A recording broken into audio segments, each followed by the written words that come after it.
This video is sponsored by DJ the Lazy Gamer, Zach Haji, and Crimson Manifesto. Hey friends, as usual, before we begin, please take a glance at the little stat on screen. It's showing my current proportion of subscribed versus unsubscribed viewers. Now it is pretty typical for that latter proportion to be higher, but if you were to take a few seconds to make sure you're subscribed, since it's completely free, keeps you up to date with my content, and is a great way to help the channel. Also, at the time of recording, we're less than 100 subscribers from being in the last leg of the 50,000s. So, massive thank you for all your support, both past and future, and with that out of the way, on to the show. Tools are humans. Let's build a bridge. What if Hinata was placed on Team 7, Part 4? Team 7 are on their first C-rank mission, escorting Tazuna back to the Land of Waves in order for him to complete a bridge which will increase his home's future economic growth exponentially. A simple task, but one that still carries its share of risks. Hinata is very aware of these, and so tells Naruto and Sasuke to keep their wits about them since an enemy could attack at any time. But despite her efforts with the boys over the past month, both revert to their default states when their pride is challenged, with Sasuke arrogantly mumbling that his Sharingan would see them long before they could pose a real threat, the sneer in his voice clearly questioning whether the vaunted Byakugan couldn't do the same. Meanwhile, Naruto loudly growls to let them come, since he'll kick anyone's ass who steps to him. This reaction clearly disappoints Hinata, but from over the top of his book, Kakashi consolingly tells her that this is a lesson in leadership, asking if she thought he hadn't considered telling them about the potential dangers of leaving the village. The heiress nods that she probably should have considered why he hadn't mentioned it, but her sensei simply gives a flick of his head as if to say, don't beat yourself up. The first leg of the trip is relatively peaceful, with Naruto and Sasuke both being on high alert despite their bravado, while Hinata, being more of a social butterfly in this timeline, attempts to engage Tazuna in conversation, showing great interest in what life is like outside the Land of Fire. Unfortunately, the bridge builder is rather tight-lipped, giving off an unmistakable aura of shiftiness that one doesn't need a Byakugan to see. Learning from her prior mistake, she doesn't voice this suspicion, instead looking over to Kakashi, who nods, signaling that he has come to the same, or at least a very similar conclusion. From here on out, Hinata is also on much higher alert, and this is rewarded when before the first day is even out, a dastardly duo descend upon Team 7, the dreaded Demon Brothers. Emerging from a puddle on either side of the team, they make excellent use of their twin gauntlets to launch a bladed chain which wraps around Kakashi. For a brief moment, the Jonin screams as it tightens. Before the terrible rattling of chains, he is reduced to a mere pile of meat. Behind him, Naruto roars in horror and protest, while the Demon Brothers cackle and lunge at him next. This Naruto, unlike his canon counterpart, however, does not freeze, and even subconsciously activates the dead last technique, which causes the two brothers to reel away in shock as painful vibrations from striking the blonde with their gauntlets nearly break their arms in the process. Now red-eyed, the Jinchuriki vows to kill them for Kakashi-sensei. Sure, the guy was a deadbeat jerk sometimes, but he was still their sensei, and for that, the brothers would pay. Sasuke grunts his agreement, and so joins Naruto, though in a less frontal assault. However, to their surprise, Hinata doesn't join them, and isn't even visible at the moment. Using the body flicker technique, Hinata appears up in a tree branch overlooking the battle, but completely hidden away from view, where besides her lounges the real Kakashi reading his book. In a voice halfway between impressed and dejected, Kakashi asks how she knew that version of him the Demon Brothers killed was a shadow clone, and with a smile, the girl taps the side of her eyes.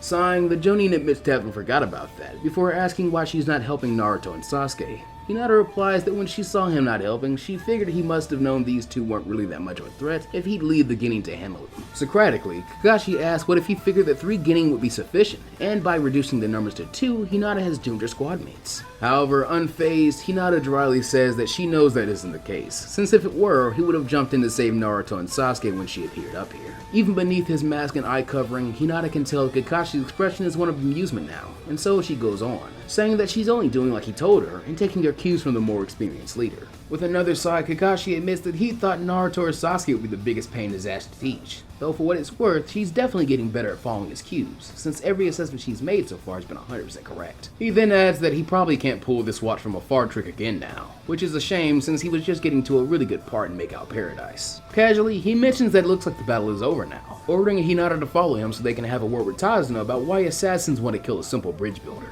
However, the Hyuga is more concerned by something she's been thinking about for a while now. That strange red-eyed state Naruto used during the bell test in their first spar, and so asks Kakashi if he knows what it is, citing that even the stoic Sasuke has expressed intrigue in whatever kind of Kenkai Genkai the ability stems from. Her sensei pauses and shifts nervously, as he's well aware it won't be possible to continue dancing around this subject much longer with such sharp students. But at the same time, with Naruto himself only having learned the truth of his Jinchuriki abilities recently, he is a bit worried what could happen if his teammates learn so as well. In his head, logically concluding that neither Hinata or Sasuke would be ignorant enough to treat the delinquent as the majority of their community does. But still, there is a large part of him which shudders to think what would happen if the people the blonde had obviously come to value the opinions of so heavily looked at him differently due to something he had no control over. Another tired sigh escapes the Jonin, and it expresses to Hinata a tiny bit of the stress the role of sensei places on one's shoulders. Her teacher fixes her with a rare and serious gaze, and admits that it's just not his place to talk about Naruto's business with others, even if he does know about it. If he isn't ready to tell the team, then he just isn't ready yet. To his great delight, Hinata is more used to the kind of secret one hesitates to share, and so bows her head and apologizes for putting him in such a position. With an eye smile, the two body flicker back to join their teammates and client, immediately receiving a dressing down from Tazuna over the scare and a nearly Fowler worded echo from Naruto. And after some praise for the boys, as it's clear their improved chakra control has improved their abilities overall significantly, the events then begin to match back up with canon fairly well, with Tazuna being probed for more details on their mission and the debate of whether to turn back or not begins. Surprisingly, Naruto, Sasuke, and Kakashi are all now against continuing the mission, all three concerned for the team's safety, or in the case of Naruto at least, mostly out of spite for Tazuna both leaving out key details and being a jerk the majority of their trip so far. Even more surprisingly is that Hinata becomes the bridge builder's only advocate, as she pleads his case better than even he himself can when he admits the wave's lack of funds, citing that turning back now would be a waste of their time and effort and would add logistical stress on the Hokage, which in her opinion, as a future clan head, was best to be avoided. And above all else, she brings up that their sensei got them this mission specifically to test their abilities, and near constantly complains about their all being too advanced to be seen as mere beginning. So in her opinion, a B rank is well within their skill range. She does however leave out that her biggest motivation is a sense of embarrassment at the thought of her family learning she turned tail and ran from her first real mission. With the most eloquent orator on the squad now firmly against them, all three shinobi soon find themselves with little choice but to concede to Hinata, who even Tazuna has taken to treating much better all of a sudden with use of honorifics like lady or madam. Kakashi however uses his higher rank as he agrees to continue the mission, but only on the condition that they send for at least one Chunin's worth of backup. That way it won't stress the village out terribly. Tazuna gets his help, and if any more shinobi like the Demon Brothers show up, they'll have insurance. Hinata is more than willing to compromise on this, but the question of who will be sent back home is now raised, as a messenger hawk will be far too slow. With Kakashi having named Hinata as his lieutenant, his initial yet reluctant inclination is that it should be him, since he's also the fastest and most experienced on his own, rendering him the best choice. But all three Genin and even Tazuna shoot this down as the wrong move, since the loss of their Jonin would be more costly than a single Genin. And with the choice coming to the three of them, Naruto instantly volunteers as he is definitely the second fastest and can handle himself alone better than his teammates. The remaining duo somberly remain quiet, as they are fully aware that arguing would only waste energy and instead focus on making sure Naruto realizes what he's volunteering for. But to their dismay, the delinquent waves away the concern, citing that no one's gonna care if the village's hated menace croaks out here on the road. But if the Leaf's angel or the last prince of the Uchiha did, then he and Kakashi Sensei would probably be crucified or something. The entirety of Team 7 raised their voices to rebuke this self-deprecating thought, but before they can chew the Jinchuriki out, his eyes have shifted into red slits, and his features take on a feral appearance, as a bit of red chakra even leaks off his body. Then, he dashes back the way they came, leaving a dust trail in his wake. Now much more tensely, Team 7 continues on their way to the Land of Waves. The event with the rabbit as a result doesn't take place, though Hinata does notice it with the Byakugan. Unfortunately, her love of animals blinds her to how off it is for a winter rabbit to be in such a hot environment, and thus the task of protecting the team from the opening attack of their next opponent is still Kakashi's duty, as he orders everyone to duck just as a massive sword flies in and nearly cuts a tree in half before embedding itself in it as a new shinobi arrives. From here, again things begin to match back up with canon like we know it, except for Naruto's not being present. Zabuza's killing intent affects the Genin an insignificant amount less than it did to Sasuke in canon, and so Kakashi still gets the chance to be cool in front of his remaining students and pledges to protect them. Things, however, do instantly diverge again, as this Kakashi has a pretty major distinction from his canon counterpart at this point in time, that being the fact that he is in shape, since Kakashi himself cites a lack of keeping his training up as having had a negative effect on his physical strength and stamina. So with the changes that Hinata has brought to Team 7 and forcing this version of it to be a bit more professional and therefore take the training of the entire team, including its sensei, more seriously, base Kakashi here is a much better match for Zabuza on his own, and the Sharingan as a trump card is far more effective. Even so, the fight still isn't very one-sided, since Kakashi isn't the assassin's target and his remaining Genin now have to work twice as hard to cover for a missing man in their defensive formations, effectively resulting in the two Jonin stalemating, as having to keep Zabuza off his students and clients gives Kakashi a much more vulnerable Achilles heel than he had in canon. Tazano, recognizing this, bravely orders his protectors to help their sensei, which Hinata and Sasuke are grateful for, as both activate their eyes and disappear from sight as Kakashi and Zabuza clash again. Now feeling the drain of his Sharingan, Kakashi is all too happy to see them as the pair of dojutsu users fall in perfect step with their sensei, and together they begin to truly push Zabuza into a corner. But little do they know their attention is focused in the wrong direction, as up in the trees, a masked figure watches the battle play out, rolling a Senbon between his fingers. Haku, though, finds himself in something of a conundrum. Master Zabuza told him to stay back and play the role of Hunter Ninja in case he needs to make a hasty exit. However, the whole point of this job is to kill the bridge builder, and those Genin just left him unguarded. The old man wouldn't see it coming, it'd be quick and painless, and it would remove Master Zabuza's need to be there. But it would also anger Master Zabuza and wound his pride as a warrior to have his test of strength and wills interrupted like this. Haku decides to sit on things a while longer, allowing it to play out a bit more so that he can inform his decision. Unfortunately, this means watching as Zabuza is summarily overpowered by 3 Sharingan, 2 Byakugan, and plenty of well-honed teamwork, coming to a head when the black-haired boy and white-haired man pull off a joint fire-style attack that turns the wet and misty terrain to a liability for Zabuza, as his ability to hide in the mist for the silent killing technique results in his becoming a proverbial lobster instead. The junior assassin knows that his master will surely be killed if he stays in this fight any longer, as he's being forced to fight superior numbers head-on, but even so, continues to persevere and try and slice Kakashi and his Genin to ribbons. Silently apologizing to his mentor, Haku hurls the Senbon right at the back of the bridge builder's head for a nice, clean, and painless 8 trigrams, palm rotation. A new voice rings out through the mist as a dark-haired stranger's body flickers between Haku and Tazuna before spinning in a way which creates a bluish dome of chakra which obscures the old man. Haku's Senbon strikes the dome at top speed, and then with a whoosh is sent flying back even faster, burying itself in the trunk of the tree Haku is watching from inches from his face. Looking back, Team 7 recognizes their new ally, though it is not Naruto. In a voice that barely holds back the annoyance she is feeling at having what she perceives as a chaperone, Hinata asks what he's doing here. However, Neji has no time for small talk, instead pointing to where Haku is hiding and saying there is one more enemy, and expressing disappointment that Hinata didn't notice him earlier. A little more coldly than her reputation as an angel would suggest she can muster, Hinata tells her cousin to deal with them, since she, Sasuke, and Kakashi Sensei are busy with the big guy. But before Neji can answer, another familiar male voice says he'll take the new guy, ordering everyone else to stay back as from the trees bursts Naruto, his eyes still red and his arm outstretched like a beast swiping paw. Haku has to dart away to nearly avoid being mauled by this animalistic child, but Naruto quickly proves that his tree walking training wasn't for nothing as he follows after the masked boy well, lunging and slashing every time he gets within range. Neji attempts to help, but Naruto barks at him to back off and help the others instead, even though at this point no aid is required. Seeing how truly outclassed they are with 5 against 2, Zabuza calls for a retreat, and Haku is more than happy to oblige, breaking things off with the Beast Boy and vanishing into the tree cover. The former swordsman of the mist glares Kakashi, telling him that this isn't over before he too vanishes by using the hiding in the mist jutsu to flood the area with the chakra mixed fog and impede those pesky eyes of his students. With the battle now over, Tazuna and the 5 Leaf Shinobi converge on each other to debrief and check that everyone is safe. Hinata, and to a lesser extent Sasuke, express their admiration with how quickly Naruto managed to make it to the village and back again, while Kakashi comments that he's not so sure he could even pull off such speeds.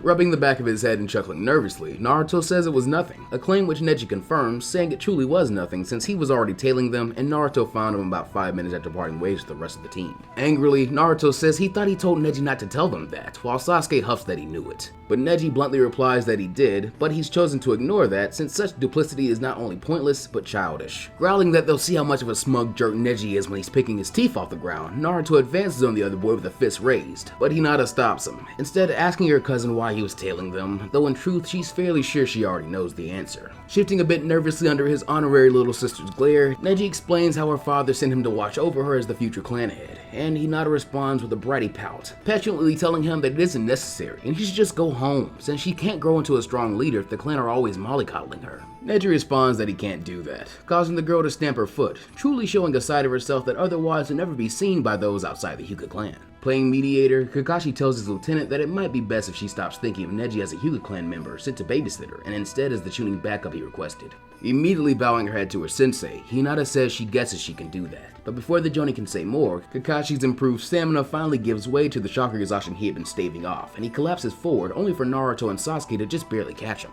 Thankfully, Tazuna and the children are able to load Kakashi onto a boat, which will take them back to Tazuna's home where he can rest. Though this is not to say that all their problems are behind them, as all the way over, Hinata and Neji bicker about who is in charge of the mission while Kakashi is incapacitated. Neji believes that as the next highest ranking shinobi, command naturally falls to him, while Hinata points out that he isn't even officially on the mission, and besides, she is the lieutenant of Team 7, meaning that by default she takes over when Kakashi-sensei can't give commands. This debate is not settled by the time they arrive, though thankfully Kakashi awakens before long, and with his return to the waking world puts the matter to bed. Due to his chakra exhaustion, Kakashi is still bedridden, though not nearly for as long as in canon, and so the next day decides it's time to give his team some specialized training, considering the return of Zabuza and his unnamed ally is practically a sure thing at this point.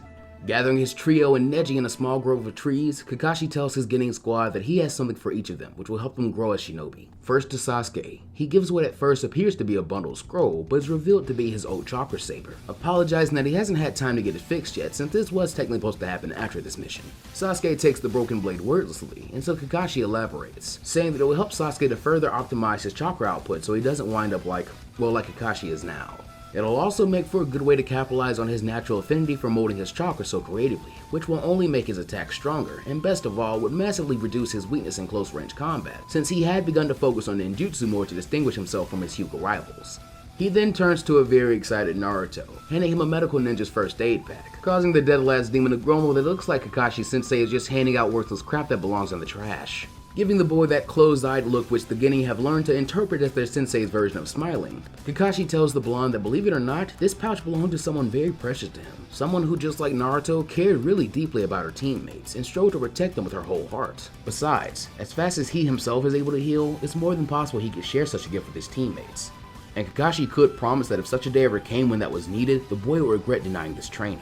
And on top of all that, if the delinquent was able to heal whatever damage he dished out, it would technically help him stay out of trouble better. A comment that causes Hinata to admonish the sensei for encouraging the hothead. Though a bit moved, Naruto still seems unhappy, so Kakashi decides to make a deal with the Jinchuriki, telling him that if he truly tries to make the most of this gift and gives it a genuine effort, he'll teach him a jutsu which can improve his training tenfold, or with chakra reserves like his, possibly 100. Finally, he turns to Hinata and poses her a question, asking how the Hyuga normally fight. Hinata cocks her head in confusion and reminds her sensei of the Gentle Fist, citing Neji's use of it against Zabuza's ally, and Kakashi says he's glad she mentioned them, since perhaps they would be a better role model than her cousin moving forward. The two Hyuga look a bit unnerved at this statement, and so Kakashi explains, saying that a Senbone, above most other throwing weapons, is an effective ninja tool since it is discreet and deadly in the hands. He then coyly asks Neji how Tazuna is doing, and on instinct, the boy activates his Byakugan to check on the bridge builder despite him being almost a mile away inside his home. Cocking his head as if to wordlessly ask if Hinata sees his point yet, the heiress nods, admitting that she never considered fighting at range before, though she supposes the Byakugan's far sight is one gift exclusive to the Hyuga. Kakashi nods his agreement, and then asks Sasuke to show Hinata how useful Shuriken Jutsu can truly be, telling him to start simple by hitting the dead center of each branch on a tree a few hundred meters away. Sasuke complies, eager to flaunt his skill in the presence of Neji, and so Hinata and everyone else watch as Sasuke flawlessly executes his instruction with a shuriken, each plunging deep into the wood at even interval, and earning the reserved boy applause from his contemporary, with even Naruto genuinely admitting it was very impressive, and sparking a massive blush from the Avenger. Thanking his assistant, Kakashi then teases that with that much shuriken jutsu acumen, maybe he'd just be better off swapping Sasuke and Hinata's eyes and leaving things there. However, recognizing what poor taste this joke was in, Kakashi quickly resents it, saying that he hopes Hinata now sees the value of a little lateral thinking, since as she once said, just because things have been done in a certain way up until now, doesn't mean they're the best way of doing things. Hinata nods, but then turns to Neji of all people, asking what he thinks of her sensei's idea. Looking deep in thought, Neji admits that Guy's sensei had some very similar ideas, so if two of the least best jonin reached the same conclusion, then perhaps there was some merit to it. Hinata still seems less than convinced though, as she isn't sure breaking a tradition so precious to the clan will earn her much favor with his elders, who already fairly openly disapprove of her father's choice on successors. To her shock though, Neji seems more motivated about this training than even her sensei, as he states that she should go through with it, citing that this will not only make her stronger, but keep her safer, something he thinks she should keep in mind if she ever wants Uncle Hayashi to stop sending babysitters after her. In hearing that, Hinata instantly nods to Kakashi, which causes the entire group to break into laughter at her sudden eagerness. From here, training ensues, with each of the Genin setting to work learning how to best use the skills that Kakashi has suggested for them. Neji works closely with Hinata, as his teammate Tenten is both an expert in Shuriken Jutsu and a close training partner, meaning he at least will be familiar with a few tricks. While Sasuke begins to work on channeling chakra through the saber passed down from Sakumo Hatake, Naruto is even trying his best, studying the healing palm jutsu scroll included in his medical kit, as well as familiarizing himself with the various tools. Though sitting still for so long to learn such things is pretty taxing on him. After a long day of work, the shinobi return to Tazuna's house for dinner, where they are greeted by a new face, that of the bridge builder's grandson Inari, who decries the ninja as posers, saying they're not real heroes and should stop pretending to be before they end up dead. In response, Naruto rises from his seat. However, instead of rebuking the child as one would assume, he agrees with him, saying that ninja aren't heroes, and he certainly didn't become one to change that. He's a ninja because he wants to get strong and show everyone he's no punk. So that's why he's gonna kick the crap out of Zabuza and Mask Boy. Believe it. Sasuke then quietly sighs that his friend is as classy as ever, but asks if Naruto wouldn't mind sitting back down so he can eat in peace after all that training, causing the blonde to blush and grumble as he complies. Inari seems surprised by this, before regaining his bravado and warning that the boss behind the assassination contract and even the death of this land's original hero would only keep coming, and his grandfather would still be in danger, which leads to Tazuna giving a history lesson for context. However, Hinata this time is the one to speak up, as she reveals she has already been thinking about that, and hopes to come to a solution that will not only save Tazuna and its bridge, but drive Gato from these lands forever. The bridge builder goes wide-eyed, and asks Lady Hinata how they could do that, causing her to sweat drop at her client's ignorance, and politely explain that a single poorly trained genin is still worth about 8 fully grown bandits, like she assumes make up the bulk of the enemy's forces. And luckily for them, they've only brought well-trained genin. Beyond that, Chunin and Jonin level shinobi really can't be compared to such quote-unquote warriors, and they had one of each. So if it came down to it, she had little doubt in her mind that their smaller and more potent fighting force could pull off a win. But seeing as how there was still the looming threat of Zabuza Momochi and his accomplice, their fighters could be too worn out to do so after another encounter with them. Kakashi praises this level-headed assessment and voices his agreement, and then poses the question if Hinata thinks Gato is aware of this factor as well. She rumps that she would assume so, as from what she'd learned from her father, greed and a lack of honor go hand in hand. She then looks to Inari and Tsunami across the table and smiles in a devious way that Neji has a feeling came from Naruto, as she says that this is where they come in as the real heroes. The next handful of days continue on like this, standing guard over Tazuna and his workers from around the crack of dawn to the afternoon, returning to his homestead and the team's temporary training grounds to continue their specialized training, ending the day with dinner after a massive team spar against Neji to test their progress and make sure these new ingredients are still able to be mixed seamlessly into the team's recipe for teamwork. Thankfully, the young Chunin by this point has already sharpened his skills to the point that Kakashi deems him a lot closer to the level of a Tokubetsu or specialized Jonin, since his taijutsu skills alone are definitely Jonin level, a statement which causes the older Hyuga to boast that Guy Sensei will be especially pleased to hear that, while this statement also acts as further motivation for Kakashi students. This work pays off, as in a short time, Naruto has already learned to properly clean and dress a wound without wasting entire bundles of gauze, and he makes progress on the Mystic Palm Jutsu, though his massive pool of chakra still makes the control-heavy technique remain just out of the boy's grasp for now.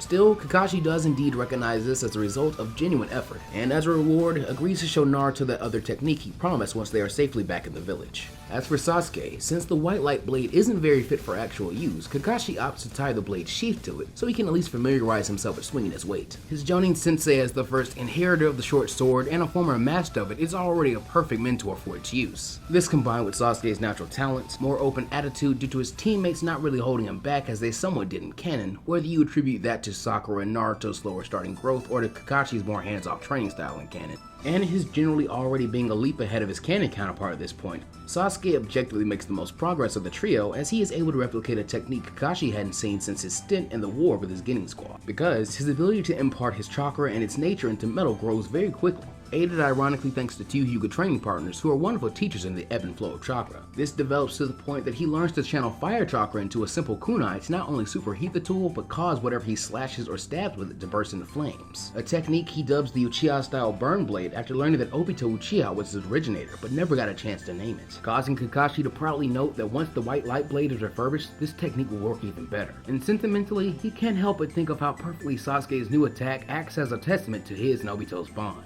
Finally, Hinata. Her progress is objectively the slowest, as admittedly both she and Neji had only really honed their throwing weapon skills to the bare minimum in order to maintain their grades in the academy. Hitting a target and being able to deflect an opponent's weapons were all they really ever needed.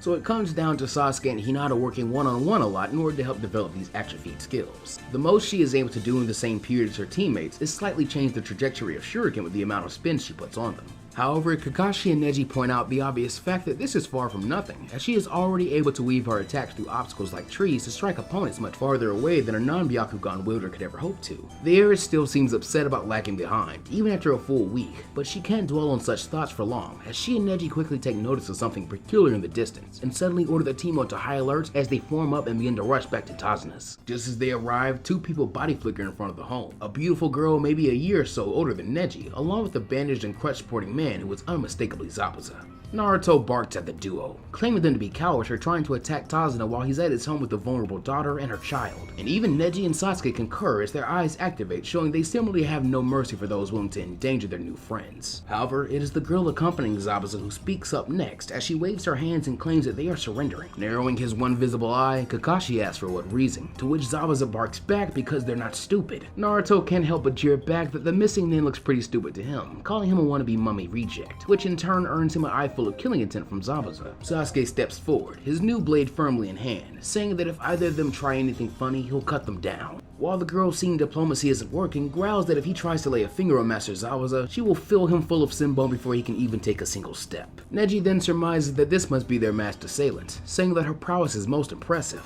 but now that she is in taijutsu range, her tricks won't work anymore, forcing Haku to correct the misconception and reveal himself as a he. This makes things a bit awkward, but this situation is still a powder keg and want of a match. But instead of adding any more fuel, Hinata authoritatively tells them all to stop, and silence falls as all six shinobi stare at the small girl. She then continues, reminding that Kakashi-sensei asked why they had come to surrender, and Mr. Zabuza was about to explain things before it got out of hand. A bit embarrassed at being goaded by a preteen, Zabuza clears her throat saying yeah, he was just about to explain before the blonde brat got mouthy.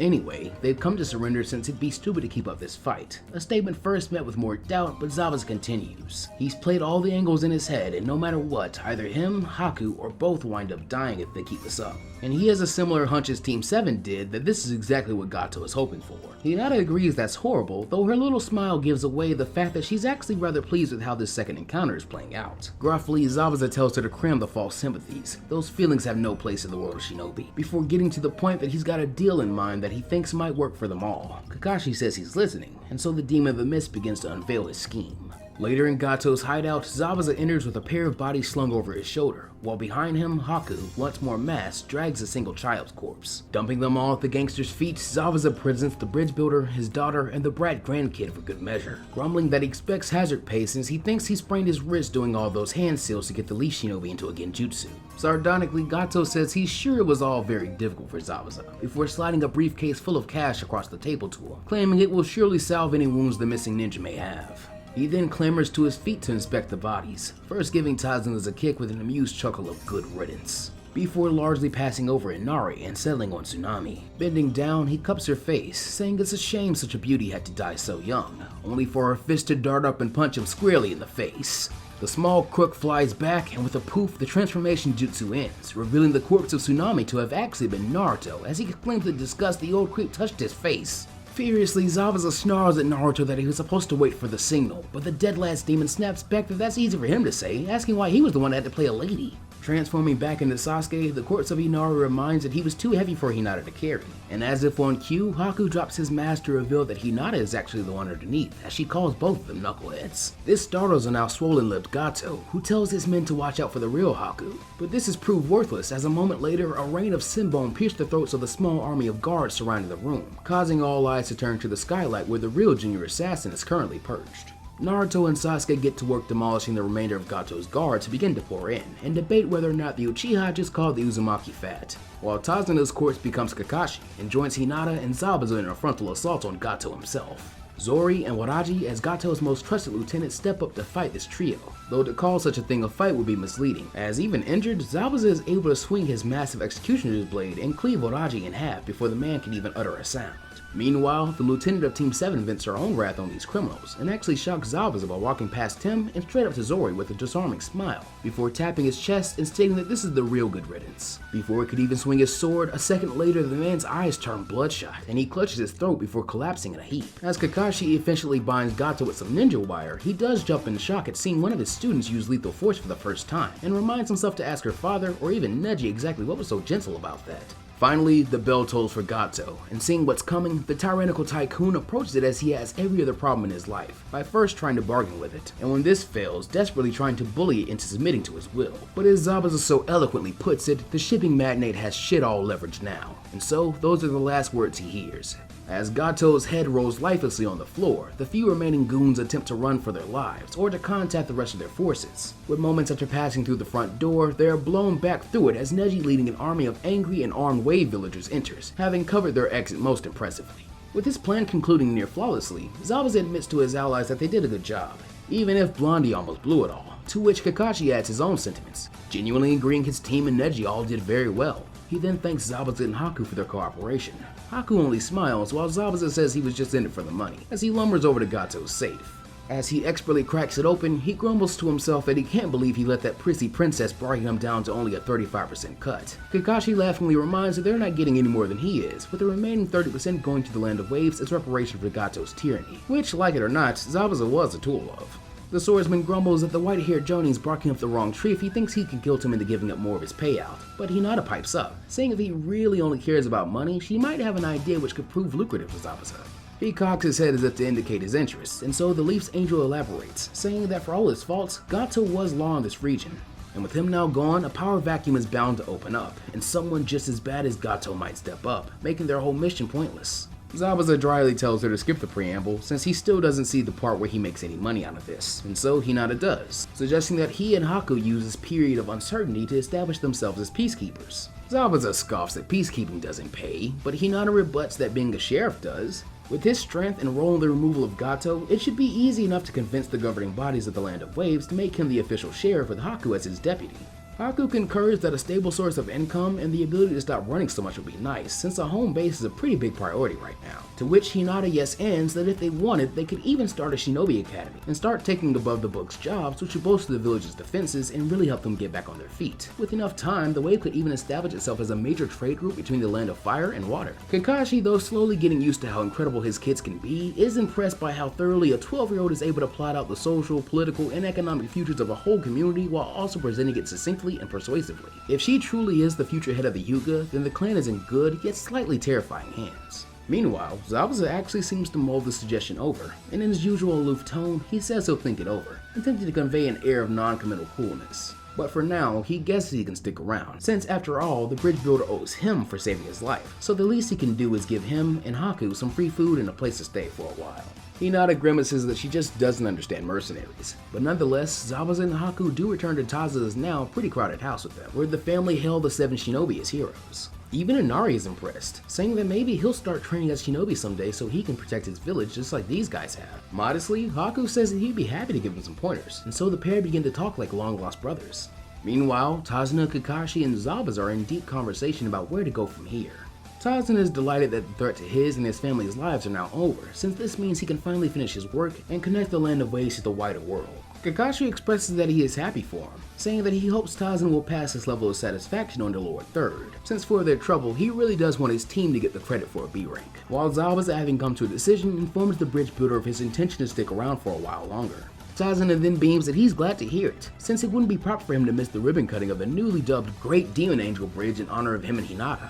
Zabuza awkwardly growls that he didn't agree to anything like that, while Kakashi jokes that the missing ninja can use the executioner's blade to cut the ribbon, before telling his squad that it's finally time to go. The entire village, and, now made official by Haku's use of the term, their new missing ninja friends see the quartet of Lee Shinobi off as they begin their return journey triumphant. Neji even congratulates his younger sister figure on a job very well done, but tries to prepare her and all of Team 7 for the reaction her father may have to his report, since without his being here, this mission would have been far too dangerous for the girl, just as he'd warned from the beginning. However, Hinata instantly states for a fact that Neji will report to her father that the mission was very mundane and that his assistance was not required. Indignantly, Neji refuses to lie to his uncle, however Hinata simply breathes out a quiet, "Don't make me," causing her older cousin to sweat nervously while backing away from her in fear and pleading for anything but that. Kakashi for a moment is mortified at the idea that his student would be willing to use the abominable seal devised by her clan. But to the entire team, excluding the Hyuga's shock, she simply takes a deep breath, crosses her arms, and pouts while claiming that if Neji doesn't fit for her, she'll never forgive him. There is a long pause, and then even more shockingly, Neji suddenly reels back as if struck in the heart by a kunai as he drops to his knees and weighs his options. Naruto, after picking his jaw off the floor, looks to his teammate and scoffs that he doesn't know what's worse, her cousin's older brother complex or the fact that she abused it like a little brat, quickly rendering Hinata in a very similar state to Neji, as both Kakashi and especially Sasuke concur,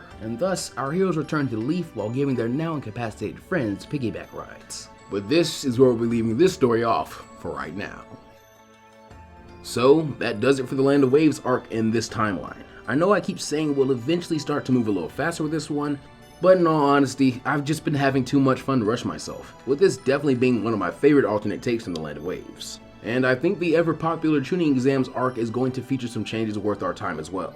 Ooh, also, before I forget, I will definitely be holding another character popularity poll for this story since I've really been enjoying doing those. So be sure to keep an eye on the community tab, and definitely hit me with those thoughts and opinions for that sweet algorithm fuel. Remember to drop a like and share the video around wherever you can to help my content reach a larger audience. Shoutouts to Maxi Uchiha22 and any others who provided renders for this story, and very obviously to our patrons and channel members. Eric Dragon, John Sullivan, Genesium, Knuckles OX, Robert Ostergaard, Trent Rouse, Vest the Game, Samuel Viveros, Sage Serendipity, PJ9D III, Namolos Phantom, Jimmy Alexandre, Jamal Hayden, Jacoby Shaner, Infernate Beast 326, Inebriated Drax, Dominic Wade, Dominique, Squad 100, Shannon Roberts, Omar Cousin, Jay Ray, Don Sauce, Normandy 1998, Dreadpool, Narku, Aaron Renters, Knuckles OX again, Pizza 15X, Zach Haji, DJ the Lazy Gamer, and Crimson Manifesto.